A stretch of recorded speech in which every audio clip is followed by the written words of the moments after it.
Now, welcome to another edition of News from Naboo with Thor's Lightning Takes. And let's get right to the news. All right.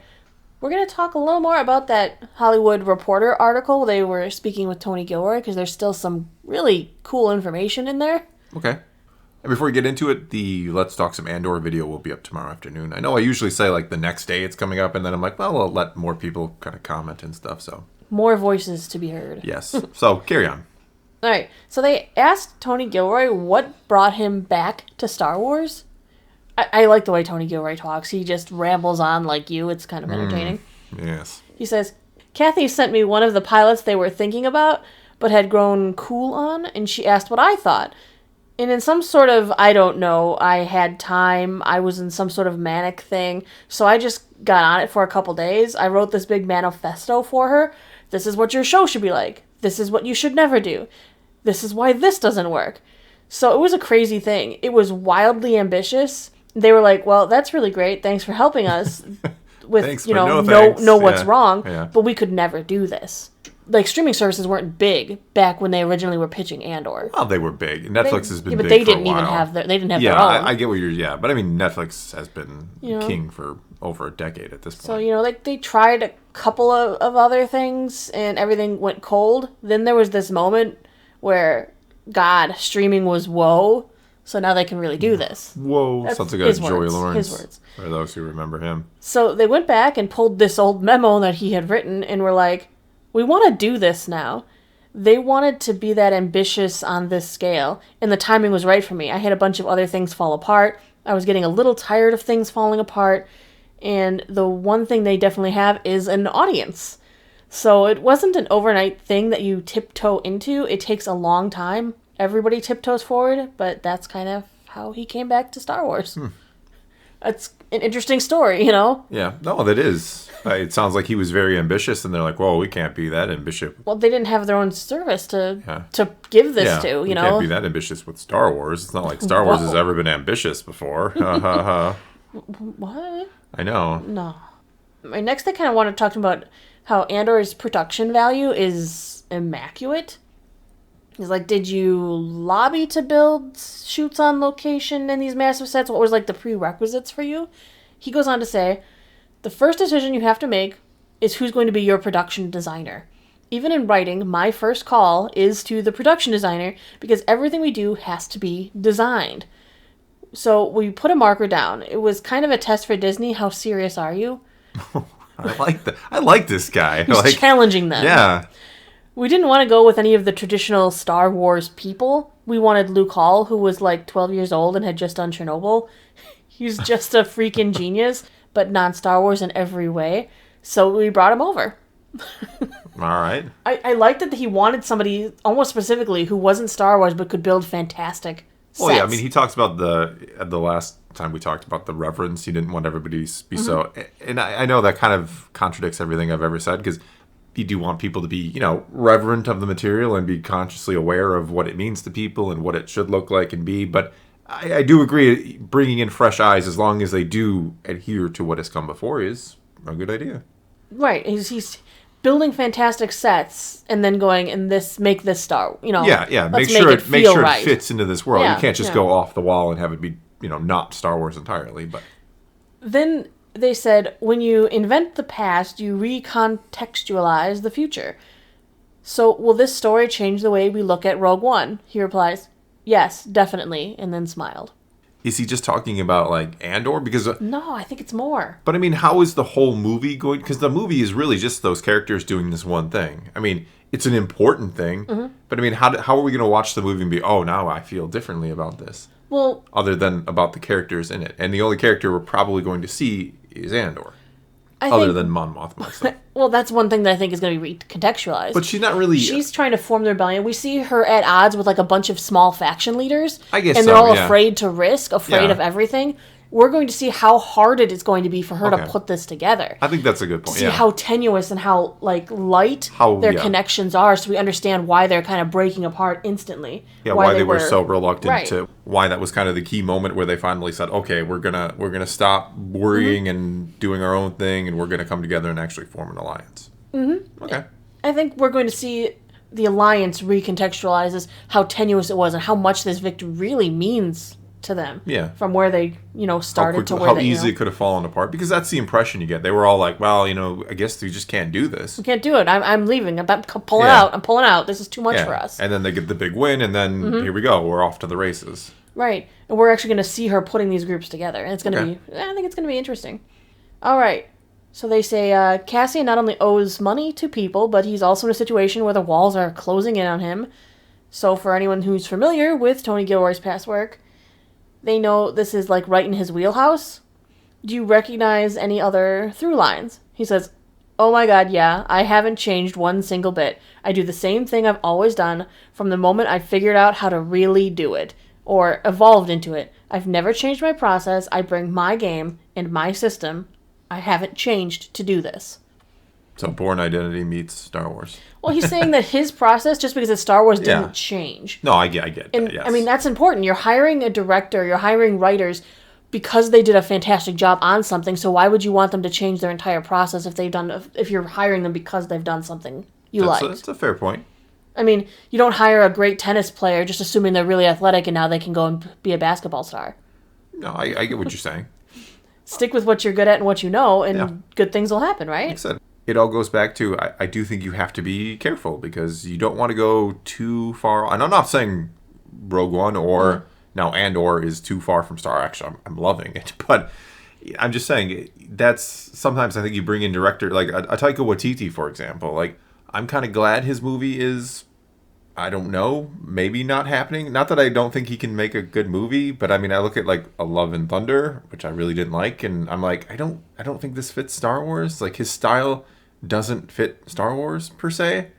And so I think at Tony Gilroy, like, his style, yes, can fit into the, this galaxy. Yeah, I think so too.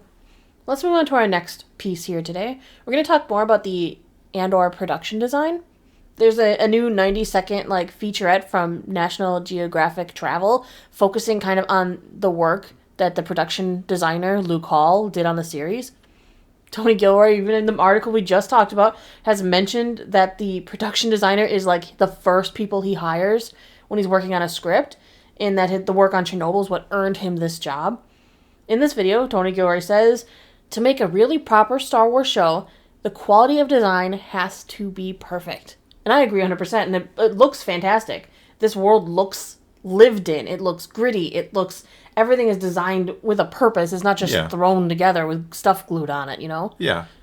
I would at some point like to see a more colorful world. I think, one of the biggest differences between the animated Star Wars and live action Star Wars is a lot of times we go to some really cool looking planets. Mm-hmm. And we tend to avoid that in live action. I would and I understand if you're going to do that, it's going to be CGI, and you're going to have to do something. You can't go to Felucia here on Earth, right? Felucia, Pandora. Yeah, exactly. You can't. So you're going to have to. But I would like to at least see at some point some kind of really cool kind of out there world because that is part of Star Wars too. I kind of get. I don't want to say tired of seeing Earth atmosphere. I get tired of seeing Earth environments all the time. I'd like to see something a little more Yeah, I don't know if you're going to see that in this show, though. I don't know, but it'd be nice, even just a glimpse of something kind of off the wall different. Just to be oh yeah, there are some, not everything is, based off a country here in the I'm pretty sure that if I had to take a guess, I'm going to say you'll see that in Skeleton Crew. Yes, I'm pretty sure Skeleton Crew, maybe and possibly Ahsoka. Yeah, but you know what I mean. Every now and then I just want to remind you, there are, fantastic locations in this galaxy. That it's not all kind of plain and Earth-like environments. Just personal thing. I'm not going to be mad if it doesn't happen because it probably won't happen. But all right. Well, Luke Hall goes on to explain his process for when he's set designing. As the production designer for Andor, we were very keen to build worlds that felt like they went beyond just the set. The story is quite gritty, so we used a lot of locations that were relevant. When Ferrix is a trading post town, it's on a huge set, kind of referencing 1920s Amsterdam. Then with Coruscant being this city planet, it was natural to gravitate more towards brutalist style of architecture. It's about scale and empire and monochromatic fascism. My goal was to trick people into thinking they were watching something that could be set in the real world, then remind them it's Star Wars. I really like how he says that, to make it you believe it's real, and then go, oh, yep, this is Star Wars. It really sets a scope to how he wanted this viewed. Yeah. I mean, because there would be, there are going to be different environments, and we're talking about, how many planets, billions of planets potentially in Star Wars. It's a galaxy. That's why I say I do want to see the more fantastic stuff, and it makes perfect sense that there would be reminiscent stuff too. So absolutely, you got to get the good blend. And I think the one area that the show is maybe lacking on a little is aliens. We could use a few more background. Not that there hasn't been any. I think people are like, oh, there hasn't been any. No, there's been some in there, but not as many as maybe you would hope for or want to see. That's very true. I would appreciate seeing more, of course. Yeah. I was kind of scrolling through the comments of that little featurette on Twitter, and I agree with what a lot of them said. A lot of people were asking, hey, is, National Geographic Travel, are they going to do like a real behind the scenes? I would watch a deep dive of, the process of making these Andor sets, like the real locations crossed with how they did this. I think that'd be really cool. I mean, that's not the plan as far as I know right now, but I would love to see a documentary just on like Luke Hall's production work for this. Well, sure. And we've kind of joked before we would enjoy seeing like a National Geographic style show about like Star Wars the planets. Yeah. Yeah, we joked about making that for Tatooine once a long time ago, but yes, never came to fruition. But it'd be fun, like treating it seriously, like you were, like a David Attenborough kind of voice, talking about the life of Tatooine. Not that I could ever hope to replicate that voice, but. All right, last article today. I'm gonna put some Marvel in there today. Ooh. Yeah. Armor Wars. The Marvel Disney Plus series? It's not going to be a Disney Plus series anymore. It's a feature film. Ooh. It's kind of like shocking to hear. At D23, which was just like, a few weeks ago, it feels like, they literally had said, this is the series that is coming called Armor Wars, this series for Disney Plus. And now they've changed it. They're like, nah, now it's not going to be a television series. It's going to be a feature film. It's still going to star Don Cheadle as War Machine. Yeah. I do wonder if Blade losing their director is the reason they might need now like additional time for pre-production and stuff. So maybe Armor Wars is going to take that slot. Take the spot, and they're going to make that a movie. I mean, it might also be the fact that they were struggling to just draw it out enough to make it into a show. Like, why intentionally draw something out? I mean, I think Blade opening up a spot could potentially be a good reason because they have a very rigid time schedule of how many things they want out in a year in the theater and the Disney Plus aspects. Yeah. So I wouldn't be surprised now if maybe something like a Moon Knight Season 2 will take its Disney Plus allotted spot, and who knows? Who knows? Don't quote me on that one. I'm guessing. It could be a lot of different reasons. It could be a combination of reasons. Mm-hmm. But, we know Blade's probably going to hit a delay, and now Armor Wars is going to be a movie. I mean, the Hollywood Reporter once again broke the news that Marvel realized their story was better suited to be told as a big screen event. Okay. Yeah, couldn't draw it out enough. I mean, I think they're trying to make it like the spiritual successor to the Iron Man films. Isn't that what Ironheart is supposed to be? Yeah, sure. Well, I mean... that's not a film, though. No, but Ironheart's a series. Okay, films. I'm just saying, isn't she supposed to be... You're saying the character might supposedly be the successor to Iron Man, but... I mean, she's going to be in Armor Wars. It makes sense, in a way. I think they want the next big, they're like, we need to bring, they're bringing Captain America, the Falcon Captain America, to the movies. Yeah. Now they're going to bring the successor to Iron Man to the movies. Yeah. That's kind of what makes sense. I'm surprised they're not calling it Iron Man Armor Wars or something. Iron Man presents we don't have a time frame yet. We do know the movie's going to take its basic premise from the Iron Man story arc with that same name. In that arc, if I remember correctly, armor schematics like that Tony Stark created fall into the wrong hands, and like a bunch of supervillains, they like steal the technology for themselves. You're just going to see a bunch of tech-focused superheroes, supervillains.